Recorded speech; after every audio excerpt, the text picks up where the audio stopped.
On Syria, where the United States and Russia also share vast differences, we have managed to work together lately to try to bring about this cessation of hostilities, which has reduced the level of violence, not eliminated violence by any means. But Russia continues to back a regime that has gassed its people, barrel bombed its people, besieged these areas that are encircled by Syrian regime forces mainly. One big area circled also by ISIL, on which we and Russia are trying to cooperate to get food to the people.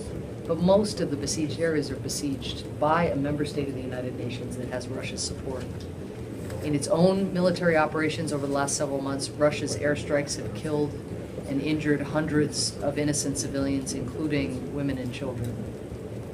And in targeting the Syrian opposition, Russia has actually managed to disrupt and interfere with our efforts to fight ISIL.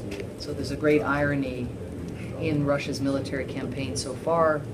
Russia says it's after ISIL, that its targets are ISIL targets, but the vast majority of targets, as you know, that Russia has hit have been non-ISIL targets.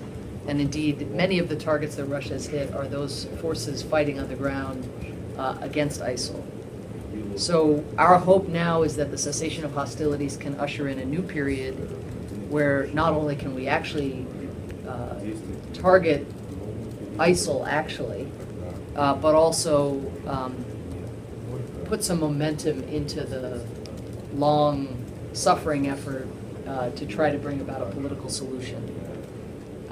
We also hope this period can be a period in which the people of Syria can enjoy is the wrong word, can receive more humanitarian aid and more access than they've enjoyed up to this point. And Russia has a lot more influence over the Syrian regime than virtually any country in the United Nations. We've seen the access to besieged areas that has come about in the last few weeks, I think because of Russian pressure on the regime. And so we give them credit for putting pressure where it's needed. We wish that pressure had come sooner. We wish now that the pressure would produce more results. For instance, the convoys that go into besieged areas have all of their surgical equipment taken off, and much of the medicine and the health-related items, that needs to change.